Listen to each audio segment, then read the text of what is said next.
यहाँ उपस्थित धर्म प्रेमी माताएं, बहने, साधु संत एवं सनातन धर्म के अनुयायी, आप सभी को मैं नमन करना चाहता हूँ। मेरा घर रौतहट जिला नरकटिया में है और मैं यहाँ आकर देखा सनातन धर्म के रक्षा के लिए आप लोग जागरूक हुए हैं।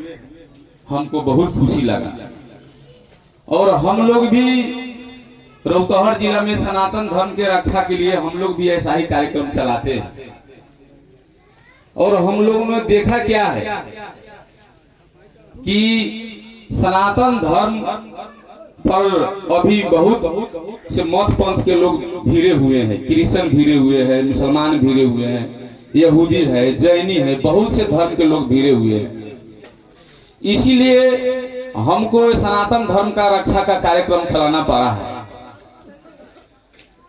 हम आपसे थोड़ा ही समय में क्या कहना चाहते हैं कि सबसे ज्यादा सनातन धर्म का अगर कोई दुश्मन अभी के समय में है तो वह क्रिश्चियन है। क्रिश्चियन सब घर घर में जाकर हमारे सनातनियों को, हिंदू धर्म मानने वाली हमारी माताएं, बहनें, भाई, बुजुर्गों को वो बहुत किस्म का प्रलोभन दे रहा है कि आप क्रिश्चियन बन जाओ, क्रिश्चियन बन जाओगे तो आपका पाप कट जाएगा। लेकिन हमारा सनातन धर्म कहता है कि पाप करता नहीं, पाप प्रायश्चित करना पड़ता है। इसीलिए मैं आपसे विनम्र अनुरोध करना चाहता हूं कि आपके समाज में कोई भी क्रिश्चियन आए और बोले कि क्रिश्चियन हो जाइए, यीशु मसीह को मान लीजिए, तेल पी लीजिए, तो पानी पी लीजिए, आपका सारा दुख दर्द खत्म हो जाएगा। ऐसा अगर होता तो कोई दुनिया में डॉक्टर ही नहीं पढ़ाता। वो सब पानी में दवा रखा हुआ रहता है और शरीर में इम्यूनिटी पावर होता है। कुछ कुछ रोग आता भी है और जाता भी है। तो हमारे हिंदू धर्म को, बहुत से हिंदू धर्म मानने वालों को क्रिश्चियनों ने उसको क्रिश्चियन धर्म में कन्वर्ट कर दिया है, क्रिश्चियन बना दिया है। हम लोग रौतहट जिला में बहुत चर्च को तोड़वा दिए। 5-6 जगह क्रिश्चियन का शिविर था, शिविर को उठवा दिए, क्योंकि जब तक वो रहेगा हम लोग का सनातन धर्म सुरक्षित नहीं होगा। हम लोग लोभ और लालच में बट गए हैं। कुछ आदमी को पैसा दे देता है, किसी का बहाना दे देता है और हमारे ही धर्म ग्रंथ में से, हमारे ही सनातनी में से बहुत जगह, नेपाल में इतना क्रिश्चियन आ गया कहां से? वो सनातनी लोग ही हैं। और हम लोग हर शनिवार के दिन एक ऐसा ही टोली बनाए हुए हैं, जहां जहां शिविर लगता है क्रिश्चियनों का, वहां जाकर उसका प्रतिकार करते हैं कि तुम हमसे आकर पहले शस्त्रार्थ करो। क्या हमारे ब्रह्मा विष्णु महेश भगवान शंकर यीशु मसीह से कम है कि हम तुम्हारे बातों को माने? हमारे सनातन धर्म में एक से एक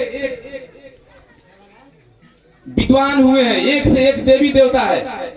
सनातन धर्म से ही आज बहुत मतांतर होकर सब धर्म बना लिया है। इसीलिए सिर्फ इतना ही जागरण से काम नहीं चलने वाला है। जागरण का मूल जड़ यही है। लेकिन मैं आप लोगों से अनुरोध करूंगा कि जहां जहां कोई क्रिश्चियन आए उसका प्रतिकार कीजिए। दूसरी बात मैं क्या कहना चाहूंगा, हमारी बच्चों में संस्कार का कमी है। हम लोग अपने पूर्वज को भूल गए, रामकृष्ण के सिद्धांतों को भूलते जा रहे हैं। हमारे छोटा छोटा बच्चा गांजा भांग पीकर सब घूम रहा है। कोई नैतिकता नहीं है, संस्कार नहीं है। अपने बच्चों को शाकाहारी बनाइए, इंसान अगर उसको बनाना चाहते हैं तो धर्म का शिक्षा दीजिए।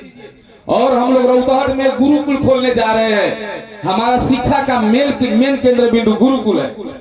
जब तक हमारे बच्चे गुरुकुल में नहीं पढ़ेंगे तब तक उसमें अच्छा संस्कार नहीं आएगा। हम लोग इतना हिंदू है, 100 रुपया के भी महीना अगर हम दे देंगे तो एक अच्छा से अच्छा गुरुकुल चला सकते हैं। हमारा बच्चा जब छोटा सा 4 वर्ष का 3 वर्ष का हो रहा है तो इंग्लिश पढ़ने के लिए बोर्डिंग में भेज दे रहे हैं। उसके बाद में औपचारिक शिक्षा पढ़ रहा है। मैं इंग्लिश शिक्षा नहीं करने के लिए नहीं कर रहा हूँ, हमको सब शिक्षा पढ़ना है। आप मुस्लिम को देखिए, मुस्लिम जो आधुनिक शिक्षा है वो भी पढ़ रहा है और समय निकाल कर अपने बच्चे को मदरसे में पढ़ा रहा है, तब उसका धर्म प्रति कटरता है। लेकिन हमारे बच्चों को धर्म से अलग हम लोग रख दे रहे हैं। हमारे राम क्या है, हमारे कृष्ण क्या है, हमारे वेद क्या है, हमारे मनुस्मृति क्या है, हमारे शास्त्रों के बारे में मैं पेशा से टीचर हूँ, विद्यार्थी को पूछता हूँ कि वेद कितना है, तो वो भी किसी को मालूम नहीं है। महाभारत किसने लिखे वो भी मालूम नहीं है। लेकिन कोई क्रिश्चियन मानने वाला चाहे मुसलमान मानने वाले बच्चों से पूछिए, कुरान के बारे में पूछिए, बाइबल के बारे में पूछिए, वो बता देगा। इसलिए अपना संस्कृति, अपना धर्म अगर हम लोग बचाना चाहते हैं तो इस एरिया में चंदा संकलन करके एक अच्छा गुरुकुल का निर्माण कीजिए, तब हम लोग का संस्कारी बाल बच्चा होगा। नहीं तो हमारा धर्म पर अन्याय अत्याचार नहीं रुकेगा। जब तक इस देश में, नेपाल और भारत में गुरुकुल शिक्षा प्रणाली था तो किसी का भी हिम्मत नहीं हुआ कि सनातन धर्म पर कोई उंगली उठा कर देख दे। आज वो संस्कार ही नहीं है, वो हमारे बच्चों में वो जुनून ही नहीं है, घूमता है। हम लोग तो कितना क्रिश्चियन का किताब बिक दिए, कितना को मार कर बेलगा दिए, कितना को चर्च हटवा दिए कि हम तुमको बुलाने नहीं जा रहे कि तुम आकर हमारे दरवाजे पर आके हमारी भोली भाले माताओं को बहलाकर तुम क्रिश्चियन बनाओ। हमारे जिला में बहुत जगह हिंदू मुस्लिम भी हो गए, मुसलमान भी हो गए। हम लोग वहां पर जाकर मुसलमानों से शास्त्रार्थ किए, तुमको हिम्मत अगर है तो मैं भी मुसलमान बनने के लिए तैयार हो, नहीं तुम्हें अगर हिम्मत है तो आकर मुझसे शास्त्रार्थ करो। अगर शास्त्रार्थ में तुम जीत जाते हो तो हम तुम्हारा मजहब मानने के लिए तैयार है, नहीं तो तुम तैयार होकर आओ। हम लोग बहुत सक्रिय है, तो जागरण कीजिए, बहुत अच्छी बात है। जागरण नहीं करेंगे तो जानेंगे कैसे अपने महापुरुष को, रामकृष्ण को, ब्रह्मा विष्णु महेश को हम लोग जानेंगे कैसे। लेकिन यहाँ पर मिलाइए नवयुवक लोग नहीं है, नवयुवक लोगों में चेतना होना पड़ा धर्म के बारे में, धर्म को रक्षा करने के लिए उनको भी जुनून होना पड़ा। हमारा धर्म पर बहुत अन्याय अत्याचार हो रहा है, इसीलिए ये जागरण भी हो, एक अच्छा गुरुकुल का भी स्थापना हो, तब जाकर हमारा धर्म सुरक्षित होगा। इतना ही कहते हुए यहाँ और भी कार्यक्रम होने वाला है, मैं 5 मिनट का ही समय मांगा हूँ। इतना ही करते हुए मैं अपना वाणी का विराम देता हूँ और सबके पुनः प्रणाम करते हुए विदा लेना चाहता हूँ। नमस्कार, धन्यवाद आपका सर। इसके बाद में हमारे राजमंगल बाबा जी का ये सत्संग शुरू होने वाले हैं। कृपया आप लोग शांति पूर्वक बना करके सुने। कृपया बाबा जी थोड़ा सा समय पर भी ध्यान दीजिएगा, और भी लोग हैं। अब समय उतना ही लीजिए कि और लोग को अभी काम चल रहा है जी। आपके वचन को भी स्वीकारना